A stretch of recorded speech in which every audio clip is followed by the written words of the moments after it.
Hey guys, Victoria here and welcome to the Geeky Sandbox. Welcome back to my second installment of Geek Squeak. I'm still kind of tweaking the name. I still think it's very cute, but this is just simply where I give you guys updates about upcoming films and like kind of behind the scenes news and who's in, who's out in regard to actors and directors and things like that. And it's been a long time coming and I have to talk to you guys about all the great things that are going on within the MCU in regard to Captain Marvel, Brie Larson, and Spider-Man Far From Home.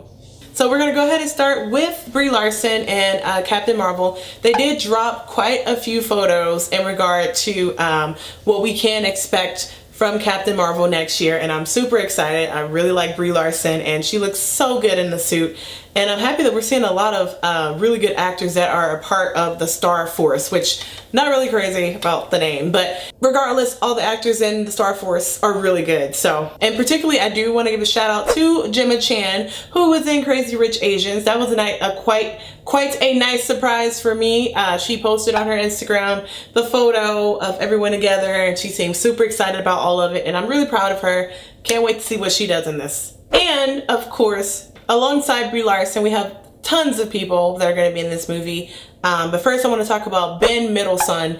You may know him from Ready Player One. You may know him from Rogue One. He's really good at playing a villain. So we can only imagine what kind of like attitude he's going to bring to Talos, who is the leader of the Kree race. Within the photos, we also have Jude Law, who is playing some sort of commander of the Star Force, and he sees Brie Larson as a mentee and he kind of like looks over her. I said Brie Larson, Captain Marvel, or Carol Danvers. Gosh, I'm all over the place. So with her blue, red, and gold suit, is very like structured, and I get more of a Civil War II vibe where it was Carol Danvers against Tony Stark or Iron Man in that comic book there, versus some of her older comic book looks. So I really like that. It kind of gives her this very like badass like look. I really like the way it looks on her. So this first look was a nice treat. We got to see a lot of the actors. We got to see what some of the scenes may look like and how they may play out. We got some insight as to who's who in regard to the Kree race. Switching gears over to Secret Invasion.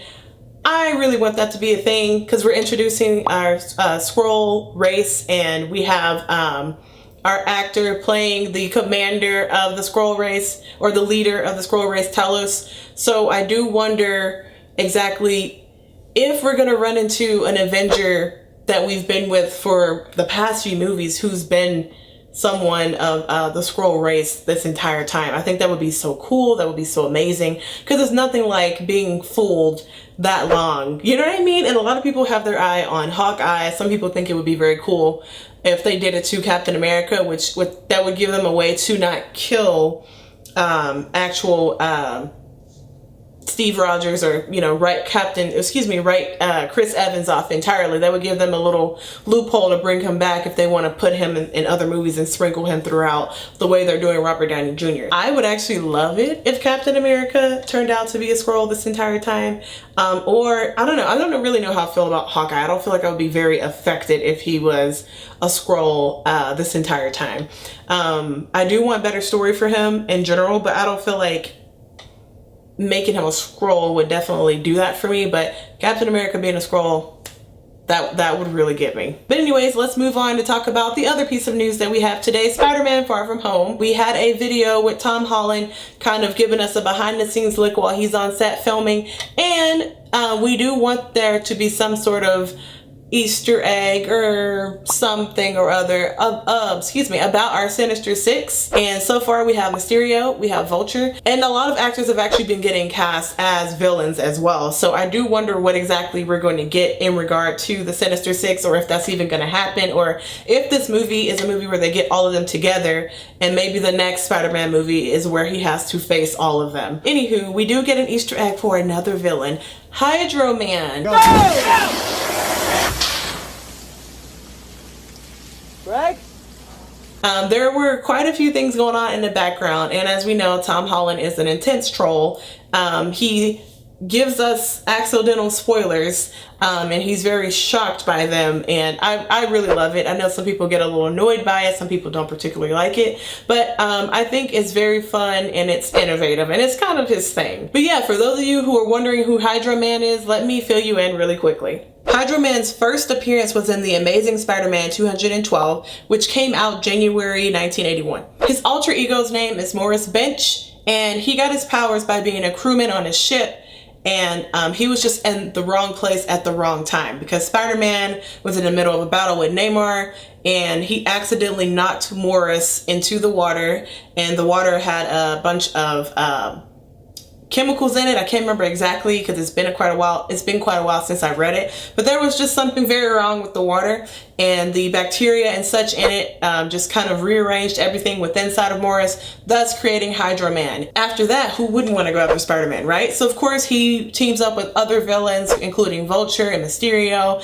and even Sandman, and together sand and water make mud, right? So Sandman and Hydro Man made Mud Man, and I think that's very funny. Whether that's going to happen within the MCU today, who knows? I think it would be very, very funny and interesting to see how they would bring that to life. Thank you, Tom, for giving us that Easter egg or that little spoiler hint there. I'm really excited to see who else we get to kind of get spoiled on. That's a weird way to say it, but I'm kind of interested to see who else we're going to find out about. We still haven't really heard word from Jake Gyllenhaal because he is supposed to be playing Mysterio, but that's very much a Jake Gyllenhaal thing. He keeps things under wraps. He's that type of actor, and I adore him. So I do wonder if we're going to ever hear anything from him about playing Mysterio, or what if it's just a big misdirect this entire time and it's a red herring. But anyways, guys, that's all I have for this second edition of Geek Squeak. I hope you enjoyed all the MCU updates. Leave me a comment. How do you feel about all the first look photos for Captain Marvel? Are you excited about the Skrull kind of invading our Avengers? You know, what if poor Groot was a Skrull this entire time? But anyways, guys, if you like this video, go ahead and give me a like rating down below. And as always, thank you so much for watching, and I'll see you in the next video. Bye.